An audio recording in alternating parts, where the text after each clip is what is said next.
Sebagaimana musim-musim politik sebelumnya, pesantren menjadi destinasi para elit, khususnya calon presiden dan wakil presiden. Tak jarang pesantren dan para kiai larut dalam aksi dukung-mendukung dan terjebak dalam pusaran politik yang acap kali mengundang kontroversi. Seperti kasus penolakan Pondok Buntet Pesantren Cirebon, Jawa Barat terhadap rencana kedatangan calon wakil presiden Sandiaga Uno. Dan juga sidang alim ulama NU yang dinilai sebagian pihak bernuansa politis. Lalu seberapa sakral sebenarnya posisi pesantren di medan politik kekuasaan? Apakah tak ada kekhawatiran elit akan ancaman degradasi peran sosial pesantren akibat politik praktis?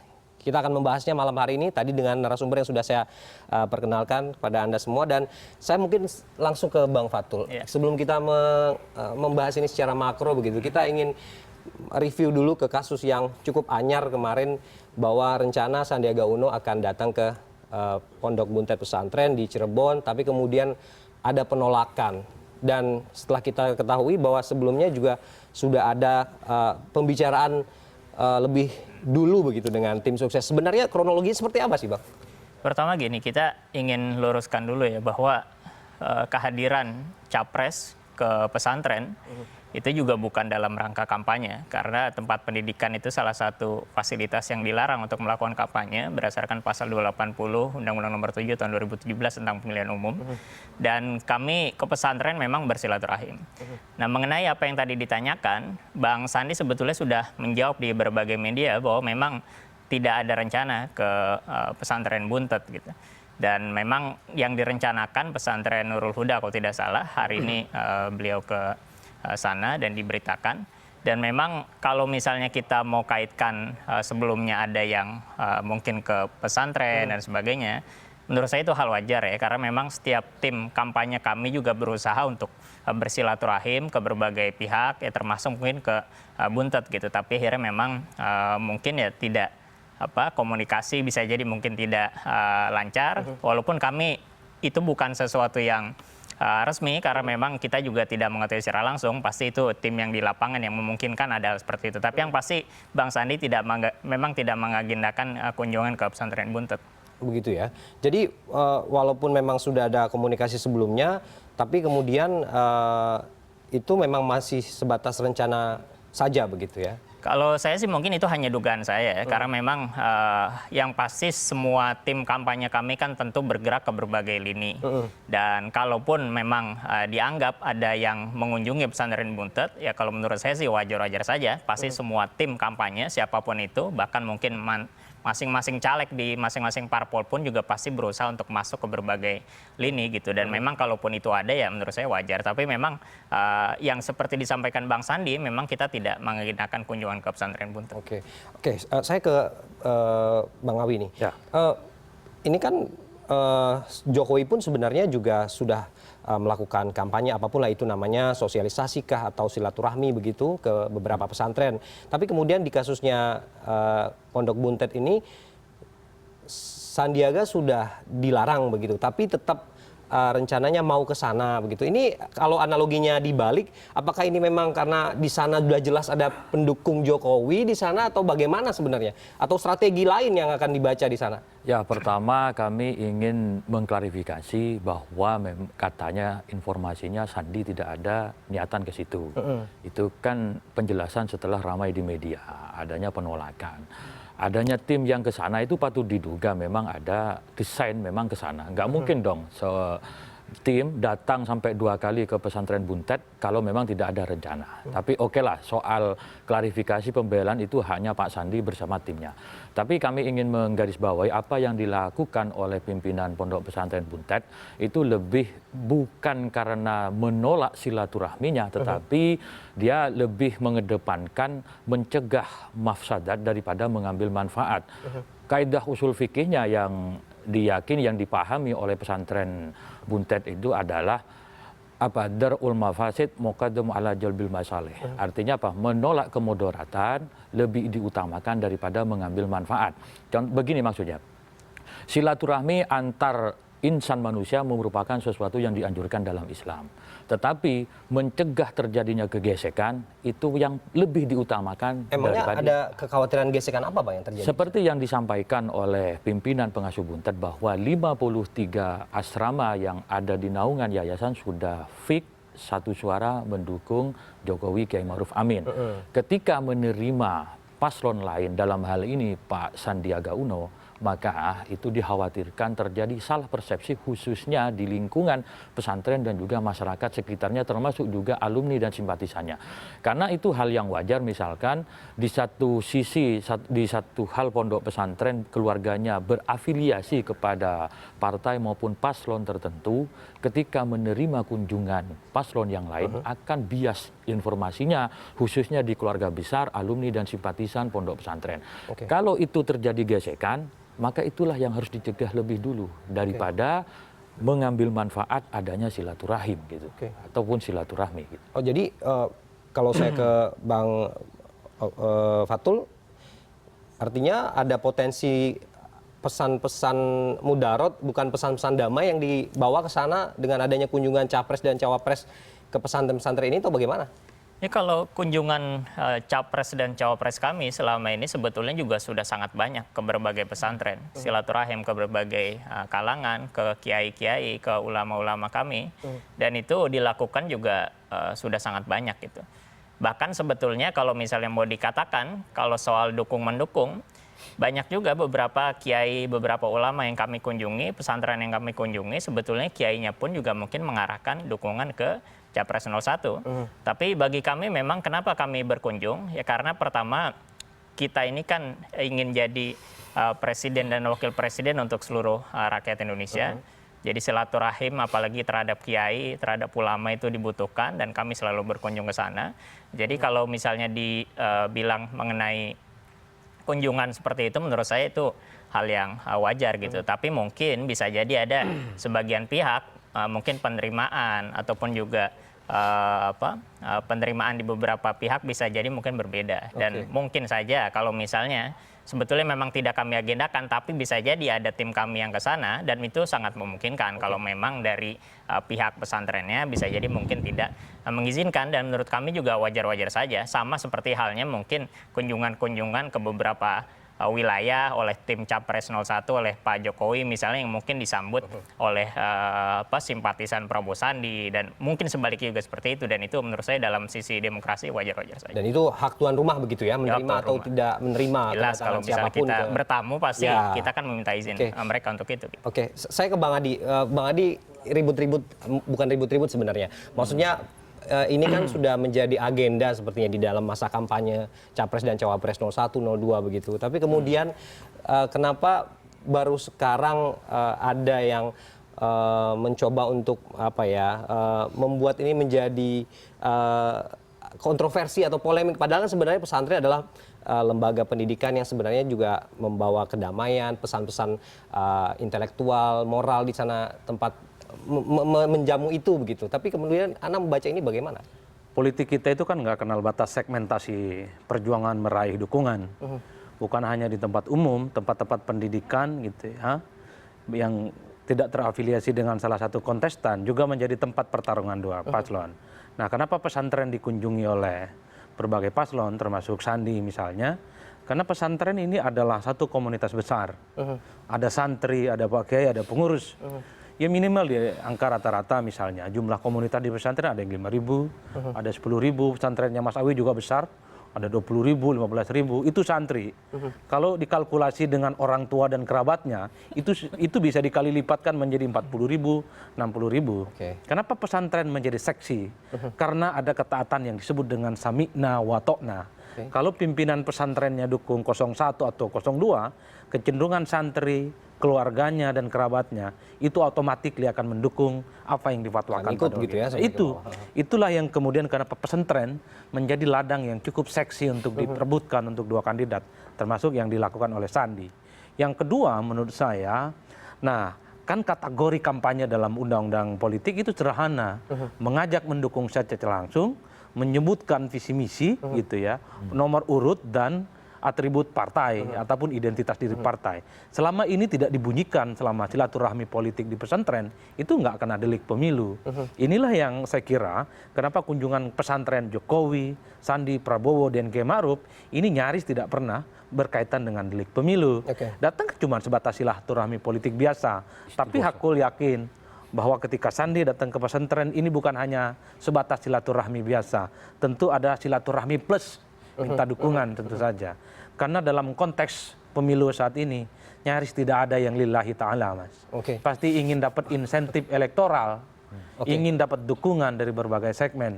Ini yang kemudian terus menjelaskan kepada publik kenapa riuh rendah dukungan di berbagai kalangan ini tetap terjadi. Gitu. Sebegitu krisiskah dukungan massa yang lain gitu sehingga kemudian pesantren menjadi prioritas utama dari capres dan cawapres ini untuk melakukan silaturahmi atau apalah itu bentuknya begitu? Kalau melihat kecenderungan survei Pak Jokowi dan Pak Prabowo ini elektabilitasnya stuck. Artinya ada segmentasi yang masih belum disasar oleh dua kandidat. Jadi inilah yang kemudian turut menjelaskan perang total dari berbagai aspek gitu ya dua kandidat untuk menyasar setiap lapisan di pesantren, di tempat pendidikan selama tidak melanggar undang-undang gitu ya. Semuanya dikapitalisasi sebagai bagian dari dukungan. Ini yang saya kira 45 hari jelang pencoblosan, saya kira roadshow di berbagai tempat akan dilakukan.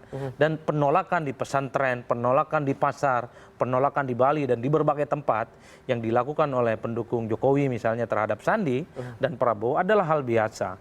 Ini terjadi 2014, ini terjadi 2009 dan 2004. Itu dinamika pelapangan. Cuman hebatnya Sandi ini nggak baperan gitu ya.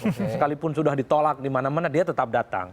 Ada dua kemungkinan kenapa Sandi agak sedikit ngeyel dan ngotot datang ke kantong-kantong yang sudah berafiliasi ke Jokowi. Satu sisi memang intelijensia politiknya lemah. Artinya sudah tahu basisnya Jokowi, ini masih tetap didatangi. Tapi yang kedua bisa saja pakai ilmu nekat, nggak peduli mau dukung Jokowi atau siapa, yang penting datang dulu. Ditolak, diterima itu urusan Allah lah kira-kira begitu. Jadi tidak peduli begitu ya? Tidak peduli. Atau jangan-jangan memang ada sengaja untuk membreakdown begitu kalau memang itu sudah di 01 ini masuk dulu. Ini dulu ngobrol dulu atau sosialisasi dulu atau bagaimana? Kan kerja-kerja politik kandidat itu mestinya dilakukan melalui mapping dan data terukur. Wilayah-wilayah zonasi yang sudah berafiliasi ke berbagai kandidat, siapa teman, siapa lawan, dan abu-abu itu jelas tergambar dari peta politik dua paslon. Saya melihat Sandi punya data itu.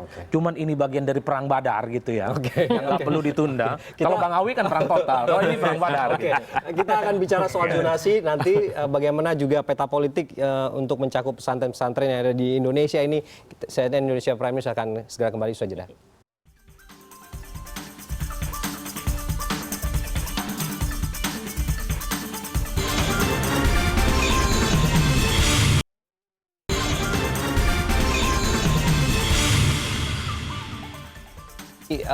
Bang Adi sudah bicara soal zonasi, mapping atau peta politik di pesantren. Saya ingin ke Bang Awi dulu. Sebenarnya seberapa strategis sih Bang peta politik bagi masing-masing kubu begitu? Mungkin di Jokowi Ma'ruf dulu seperti apa membaca peta politik yang ada di pesantren ini? Ya pertama karena Kiai Ma'ruf sendiri merupakan representasi kalangan pesantren. Jadi sudah sewajarnya ketika beliau mengkapitalisasi dan juga memaksimalkan dukungan di kalangan-kalangan pondok pesantren. Yang kedua, bukan berarti pemilih yang lain tidak penting, tetapi pemilih pesantren ini merupakan pemilih yang cukup menarik seperti yang disampaikan Kang Adi tadi. Ya dalam politik itu tentu ada hitung-hitungannya. Kalau bisa mendapatkan kos yang murah, ngapain juga kos yang mahal. Tadi sudah disampaikan, sifat masyarakat Indonesia itu masih lebih banyak patron klien, lebih hubungan sam'an wa ta'atan kepada pimpinan agama yang rata-rata pimpinan agama di pemuka agama di masyarakat kita itu lulusan pondok pesantren. Namun demikian ini bukan berarti politisasi pondok pesantren. Jelas clear dalam undang-undang pemilu apa yang disebut dengan definisi kampanye. Maka kemudian baik capres kami maupun capres 02 ketika datang ke pondok pesantren mereka sadar bahwa itu adalah institusi pendidikan yang dilarang untuk kampanye. Maka media yang dipakai adalah mohon doa, istighosah dan itu sah. Yang tidak dilarang di pesantren itu kalau kampanye di rumah pribadi kiai. Itu tidak ada di larangan di undang-undang. Misalkan di rumah pribadi kiai, terus nempel pamflet, berkampanye itu sah. Karena apa? Tidak termasuk halaman madrasah, tidak termasuk halaman lembaga pendidikan. Mungkin ini yang perlu nanti dikelirkan dalam pengaturan undang-undang pemilu di kemudian hari, di tahun-tahun mendatang, supaya ada jelas pemisahan, sehingga ketika datang ke pesantren terus kampanye, dicek dulu itu kampanyenya di mana. Kalau kampanyenya di rumah pribadi kiai ya tidak ada masalah, sama dengan di rumah-rumah pribadi yang lain gitu. Tapi kan bahasanya saja yang diperhalus, Bang Awi, Bang Fatul.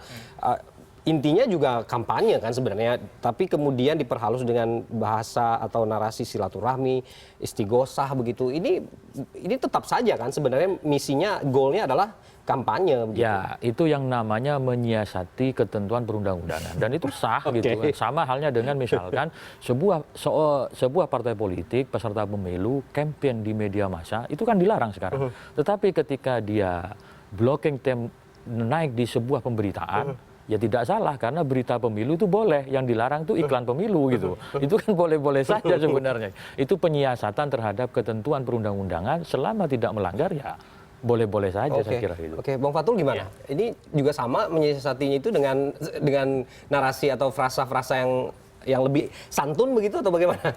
Ya tentu semua aturan itu kita patuhi ya. Jadi kunjungan-kunjungan kami pun juga ke berbagai tempat yang mungkin ada aturan yang dilarang kampanye, kita pun juga menjaga. Bahkan dalam satu kesempatan misalnya, dalam banyak kesempatan Bang Sandi ketika diajak masuk ke masjid misalnya, ketika sedang berkampanye beliau menolak gitu, tidak masuk ke masjid. Dan itu kita lakukan untuk menjaga aturan itu tetap kita kedepankan gitu. Mengenai pesantren sendiri memang sama seperti yang tadi disampaikan oleh semua narasumber, ya saya kira memang itu salah satu tempat yang dalam berbagai kesempatan pemilu bahkan sebetulnya kalau kita bicara tentang kenapa misalnya kami masuk ke pesantren, ya selain memang kami juga didukung oleh para ulama melalui Ijtima Ulama dan sebagainya, dan memang masing-masing ulama juga punya basis pesantren, sehingga mereka pun juga mengarahkan ke pesantren-pesantren mereka, ya, serta juga mengarahkan ke berbagai pesantren yang lain. Dan menurut saya memang seperti yang tadi disampaikan, konteks elektoral kalau kita mau bilang seperti itu, ya pesantren memang salah satu tempat yang wajib untuk dikunjungi, karena memang begitu besarnya pemilih di sana, walaupun memang tentu ada pemilih-pemilih lain yang mungkin bisa jadi tidak sesuai dengan bentuk patronase seperti itu. Makanya kenapa akhirnya kami dari tim Prabowo Sandi sebetulnya fokus kami kan ada dua yang utama. Yang pertama emak-emak, ini yang kita garap memang. Dan yang kedua memang milenial. Dan memang yang ketiga sebetulnya kalau kita mau plus 2 plus 1 ya memang kalangan pesantren, ulama dan sebagainya, memang itu wajib kita kunjungi, dan secara elektoral itu cukup besar gitu. Dan memang dan juga sebetulnya kalau kita bicara tentang perebutan suara dalam pemilu kan sebetulnya sederhana. Kita cuma dua pilihannya. Yang pertama kita menjaga basis, yang kedua kita mengambil suara dari basis rival gitu. Dan itu dilakukan oleh berbagai pihak, termasuk mungkin Pak Jokowi ketika datang ke berbagai basis 02 di tahun 2014, dan itu dilakukan gitu. Oke, menarik Bang Adi. Bawaslu dan KPU kan memang sudah melarang, jelas-jelas melarang bahwa lembaga pendidikan ini tidak bisa dijadikan tempat untuk berkampanye. Tapi kemudian kita tahu bahwa pesantren ini memiliki peran sosial yang cukup besar begitu ya. Juga para kiai yang terkesan kalem, santri yang tidak ikut arus. Tapi kemudian ini justru menjadi fenomena di kancah politik seperti ini. Bagaimana? Apakah tetap akan di posisi ini? Apa ini hanya sebagai musiman saja atau bagaimana nanti? Pesantren itu sejak lama chemistry politiknya sudah terafiliasi ke berbagai paslon dan partai politik. Meski tidak diaksentuasikan melalui deklarasi, tapi pilihan politiknya itu sudah digenggam sejak lama. Di pesantren saya di Anokoyah misalnya, itu ada beberapa asrama sudah terafiliasi dengan berbagai calon, tidak tunggal. Mungkin di Mas Awi itu di Banyuanyar, satu ke Mas Awi semua gitu, tidak ke yang lainnya. Itu yang kemudian menurut saya, Kiai memang adalah satu tempat komunitas yang menarasikan pesan-pesan keislaman yang sejuk. Tapi memang selalu bersinggungan dengan kekuasaan politik. Di luar konteks politik elektoral, biasanya banyak pejabat elit yang silih berganti berdatangan ke pesantren, silaturahmi, minta doa. biar panjang umurnya, biar kuat narasi politiknya dan semacamnya. Ini yang disebut dengan upaya untuk mencari berkah. Jadi politik di pesantren ini tidak melulu soal 2019, tapi di luar pilpres sekalipun, di luar pileg sekalipun banyak orang yang datang ke pesantren. Konon doa Pak Kiai inilah yang mampu membuka Sidratul Muntaha itu, langit yang ketujuh. Nah, ini yang menariknya yang kedua adalah gitu ya. Memang undang-undang pemilu itu sangat kropos rentan untuk dikelabuhi oleh berbagai paslon. Yang dilarang itu berkampanye, tapi tidak larang datang. Gitu. Jadi kalau dilarang datang, Sandi, Prabowo, Jokowi dan Maruf nggak boleh ke pesantren. Yang dilarang itu berkampanye. Kampanyenya juga eksplisit.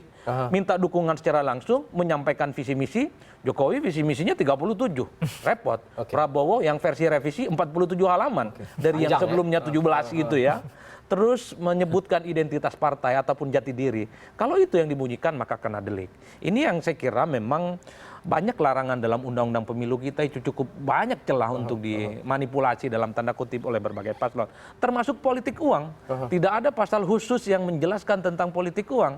Politik uang itu tafsir dari cantolan dari larangan dalam kampanye. Yaitu poin ke-9. Paslon dilarang memberikan uang atau jasa untuk mempengaruhi pemilih. Itulah yang kemudian ditafsirkan sebagai money politik. Jadi jangan heran kalau banyak sogok, sembako, uang di berbagai daerah, ini nggak kena delik. Karena tafsirnya memang cukup liar. Seperti Mas Awi bilang, kalau di rumahnya pribadi Pak Kiai, kampanye boleh dong. Karena nggak diatur oleh undang-undang. Kira-kira begitu. Berarti memang bukan sekedar hanya menggalang massa, Bang Owi ya? Jadi seperti yang disampaikan tadi bahwa afiliasi politik pondok pesantren itu ada, baik secara terang-terangan maupun tidak terang-terangan. Dan itu juga tidak mengurangi eksistensi dari pesantren itu sendiri. Karena apa? Pesantren itu kalau kita baca sejarah Indonesia, pesantren itu juga mempunyai peran dalam perang kemerdekaan, dalam tegaknya negara kesatuan Republik Indonesia. Artinya hubungan pesantren dengan politik itu sudah terjadi sejak lama gitu, bukan hanya muncul 5 tahunan sekali gitu. Dan sekarang apa yang harus kita jaga supaya pondok pesantren itu tidak terlalu masuk kepada ranah politik praktis misalkan. Itu yang perlu digarisbawahi, yakni misalkan oke lah pondok pesantren terafiliasi ke salah satu pasangan calon atau partai tertentu, tetapi tugas utamanya mendidik kader bangsa, kader agama itu tetap terus menjadi tugas yang tidak bisa ditinggalkan. Tapi kasus di Buntet begitu, apakah ini menjadi salah satu kesempatan untuk memanfaatkan situasi yang seperti sekarang? Saya kira tidak. Seperti kami sampaikan di awal, masing-masing pondok pesantren itu berbeda masalah, karakternya juga berbeda. Pondok pesantren Buntet menolak kedatangan Pak Sandiaga lebih karena ingin menjaga kemaslahatan, lebih ingin mencegah kemudaratan daripada mengambil manfaat silaturahim. Supaya apa? Tidak terjadi saling curiga, tidak terjadi saling gesekan antara 53 asrama yang ada di situ. Karena kita tidak, ketika membaca pesantren tidak hanya melihat 53 asramanya itu, tetapi turunan dari 53 asrama itu sangat banyak sekali. Supaya fokus bahwa Pondok Pesantren Buntet sudah clear mendukung Pak Jokowi Kiai Maruf Amin sebagai pondok pesantren NU, wajib hukumnya misalkan, tentu wajib dalam konteks politik mendukung Pak Jokowi Kiai Maruf Amin. Ketika ada paslon yang lain itu dikhawatirkan terjadi misinformasi, saling kecurigaan, terus yang paling dihindari terjadinya gesekan di internalnya, itu saja sebenarnya. Oke, Bang Fatul, kan kalau kita tahu Buntet kan afiliasinya di NU gitu. Ini lebih dekat ke petahana begitu. Anda melihat ini bagaimana? Apakah ini memang memanfaatkan kedekatan itu atau bagaimana? Sehingga kemudian ini tidak dikasih pagar yang jelas begitu bahwa 02 nggak bisa ke sana gitu. Sebetulnya kalau misalnya kita mau lihat afiliasi dari berbagai ormas dan kalangan Islam itu sangat cair ya. Jadi kalau kita bicara NU sekalipun, walaupun ada Kiai Maruf di situ, tapi latar belakang kiai di berbagai pesantren yang ada beda-beda afiliasi politiknya gitu. Dan itu sudah ditunjukkan. Misalnya di berbagai tempat yang kami kunjungi, Capres 02 dan Cawapres 02 yang kita kunjungi ke berbagai pesantren itu diterima dengan sangat baik. Bahkan langsung menyatakan dukungan sebetulnya beberapa pimpinan kiainya. Jadi kalau misalnya kita melihat basis ormas Islam, NU, Muhammadiyah dan sebagainya itu sangat cair, dan juga pesantren pun juga sangat cair. Jadi sangat memungkinkan sebetulnya untuk kami juga untuk memperoleh dukungan dari mereka. Dan kemarin beberapa media juga sudah meliput bagaimana kunjungan Pak Prabowo, Sandiaga ke berbagai pesantren dan disambut begitu luar biasanya gitu. Padahal mungkin dulu sebelumnya Kiai Ma'ruf juga pernah menyampaikan kalau tidak salah di bulan Februari kalau tidak salah, atau di akhir 2018 kalau tidak salah, Kiai Ma'ruf menyampaikan sangat berbeda sambutan pesantren terhadap capres kami dibandingkan dengan beliau gitu. Ternyata ditunjukkan oleh publik pesantren menyambut Pak Prabowo dan Sandiaga itu luar biasa. Kemarin ditunjukkan di pesantren Mabulum di Bata-Bata di Madura misalnya, atau juga berbagai wilayah yang kami kunjungi, termasuk bukan hanya oleh capres dan cawapres kami, tapi oleh berbagai pimpinan parpol kami. Di PKS misalnya kami beberapa bulan terakhir ini Ketua Majelis Syuro kami mengadakan safari ke berbagai pesantren dan disambut dengan hangat oleh para kiai dan ulama di berbagai pesantren tersebut. Ini tentu menjadi modal bagi kami, modal besar bahkan, karena memang di Jawa Tengah dan Jawa Timur ini pertarungan yang cukup sengit dan sangat menentukan untuk pemenangan di 2019 nanti. Oke, ngomong-ngomong sengit begitu ya,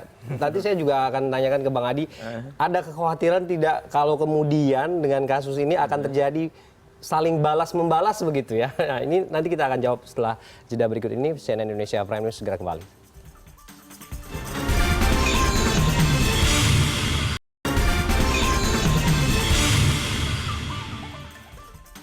Kita sudah mendengar tadi bagaimana masing-masing kubu 01 dan 02 juga sudah mengatakan bahwa sebenarnya adalah silaturahmi yang ingin dicapai di sana. Kemudian dengan strategi masing-masing yang ingin dicapai adalah sebenarnya yang baik-baik saja, ini tidak ada unsur-unsur apapun begitu di dalamnya. Tidak melanggar juga aturan-aturan yang berlaku begitu. Tapi Bang Adi membaca tidak kalau nanti kemudian sebagian pihak melihat seperti yang Bang Adi bilang tadi, ada pilih kasih nih antara 01 dan 02 begitu yang mau ke pesantren gitu. Gimana? Bisa saja persepsi seperti itu muncul. Tapi yang jelas memang biar tidak menimbulkan kegaduhan dan polemik, harus punya ketajaman intelijensia politik yang mantap. Kalau sudah berafiliasi dengan paslon 1 atau 02, jangan terlampau ngotot untuk mendatangi. Selain memang sia-sia dan tentu tidak akan mendapatkan dukungan apapun. Dan yang kedua saya kira pesantren ini komunitas suci sebenarnya. Apapun yang dilakukan itu memang lebih banyak tidak terlampau dikaitkan dengan politik. Ada penolakan Sandi di pesantren di Cirebon, saya kira orang tidak akan terlampau jauh ini bagian dari pilih kasih. Ini sebagai upaya untuk tidak melebarnya isu-isu yang berkaitan dengan konflik kepentingan di dalam. Karena kalau melihat klarifikasi yang ada, semua orang yang ada di situ, asrama yang begitu banyak sudah ke 01. Ini yang sebenarnya ingin dihindari. Itu satu. Yang kedua, pesantren memang penting, ini komunitas besar yang mampu menjadi influencer untuk pemenangan kandidat.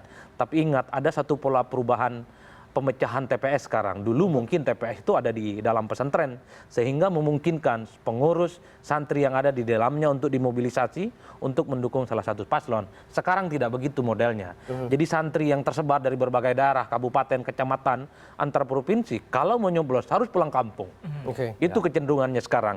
Inilah yang saya kira betul pesantren penting, tapi jangan terlampau latah juga gitu bahwa seakan-akan pesantren itu akan 100% untuk mendukung. Ketika pulang kampung ingin coblos, di situ ada ruang semakin terbuka, ada lobi-lobi yang lain untuk masuk angin tentu saja. Tidak hanya satu paslon gitu.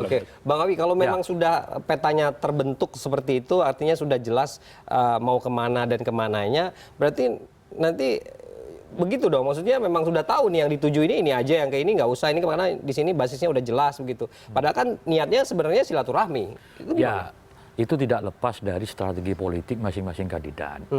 Khususnya 01 itu sudah memiliki data kira-kira mana pesantren yang bisa mendongkrak efek elektoral. Karena berdasarkan analisa misalkan hasil survei ternyata masih ada undecided voters yang cukup tinggi. Ya, itu yang mau saya tanyakan. Seberapa besar sebenarnya? Saya kira begini, dengan mengunjungi, melakukan pemetaan, itu lebih valid untuk bisa mengkapitalisasi dukungan. Seberapa besar nanti bisa kita lihat dalam pemilu 17 April 2019. Yang perlu kami tegaskan bahwa hampir sebagian besar pesantren-pesantren yang berafiliasi kepada NU Nahdlatul Ulama itu fix ke 01. Misalkan itu terpotret dari hasil survei. Kalau yang disampaikan Pak Fathul tadi, misal bisa dicek apakah pesantren tersebut berafiliasi kepada NU. Setahu saya bukan gitu. Tidak, meskipun NU bukan satu-satunya lembaga organisasi keagamaan yang memayungi pondok pesantren, tetapi mayoritas pondok pesantren itu terafiliasi ke Ormas Nahdlatul Ulama. Di luar itu ada juga, gitu, tapi nggak sebanyak yang ada di lingkungan NU. Berarti kalau quote and quote sudah dipatenkan 01, 02 jatahnya di mana Bang Fathul? Ya, pertama gini, kita pemilu ini kan bukan hanya kita lakukan di tahun ini. Gitu. Kita mengikuti pemilu ini, pilpres dan juga pemilu legislatif itu sudah panjang. Sejak reformasi tahun 99 sampai sekarang, ini kan sudah 20 tahun lebih gitu kita mengikuti kontestasi demokrasi. Sehingga sebetulnya urusan dukung-mendukung misalnya itu pun juga relatif gitu. Tidak bisa dikapitalisasi begitu saja oleh Capres 02 misalnya.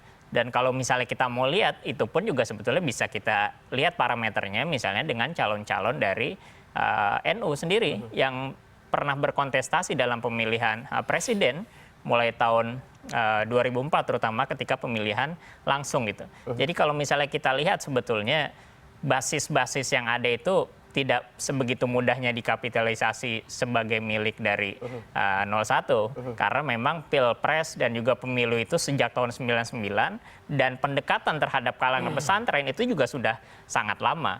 Itu sudah dilakukan dan bisa jadi mungkin sebelumnya juga punya basis dukungan terhadap Pak Prabowo yang mengikuti pilpres ini bahkan sejak tahun 2009 gitu, 2009, 2014 dan sekarang gitu. Jadi kalau misalnya kita mau lihat berbagai pesantren yang ada, sebetulnya kita juga punya optimisme bahwa kita punya peluang untuk mengambil banyak suara dari kalangan-kalangan pesantren dan para kiai yang ada di Jawa ini gitu. Bang Adi, berarti kalau semua sudah masing-masing mengkapling begitu ya, katakanlah begitu, artinya kita masyarakat takutnya bahwa peran kiai ini sebagai orang yang penyejuk begitu, yang membawa pesan damai begitu, ini justru berpihak ke masing-masing pasangan calon dan kubu begitu. Bagaimana nanti ini biar tidak semakin ribut begitu, bahwa peran kiai ini justru dimanfaatkan oleh segelintir elit begitu? Selama masih objektif menarasikan kebaikan tentang kebangsaan dan keislaman, pesantren manapun yang mendukung salah satu paslon tidak akan terancam eksistensinya. Sudah banyak, bahkan ratusan pesantren di Jawa mendukung salah satu paslon sejak 99, 2004, 2009, 2014, dan mungkin 2019. Banyak kok fatwa-fatwanya, baik secara terbuka ataupun tertutup. Toh setiap tahun masih banyak berduyun-duyun calon santri untuk sekolah di dalamnya. Selama kebenaran itu dijunjung tinggi, selama objektivitas itu selalu diberikan kepada santri, selama itu juga keajegan seorang kiai akan selalu didapati di berbagai tempat. Itu yang paling penting.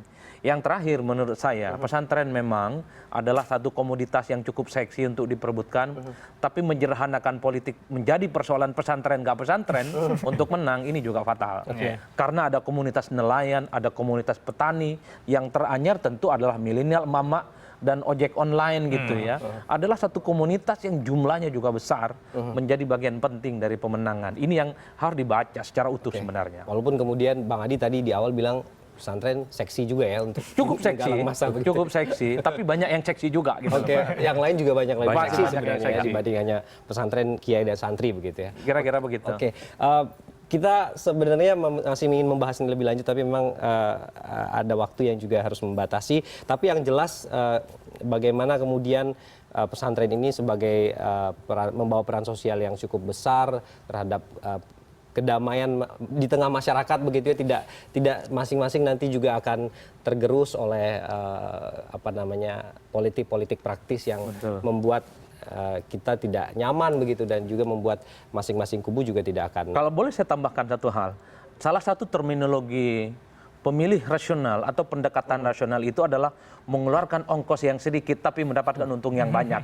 Ini yang sebenarnya dilakukan oleh 01 dan 2. Datang ke pesantren kan modal lillahi ta'ala. Nah, itu ya. Tapi berharap dapat dukungan yang berlimpah. Ya. Itu hukum ekonomi politik. Ya. Oh, itu berlaku juga di politik ya, hukum ekonomi politik. Supply dan demand-nya kira-kira begitu. Jadi hitung-hitungannya juga ada secara khusus Ada. begitu. Mas Awi jauh lebih tahu soal itu. Oke, terima kasih Mas Awi dan Ya, juga Bang makasih. Fatul dan Bang Adi sudah hadir malam hari ini di Prime News. CNN Indonesia Prime News segera kembali dengan informasi mengenai sikap Partai Demokrat di pemilu 2019. Benarkah Demokrat menggeser posisi politiknya ke tengah atau tidak dalam posisi mendukung capres manapun? Kita akan kembali usai jeda.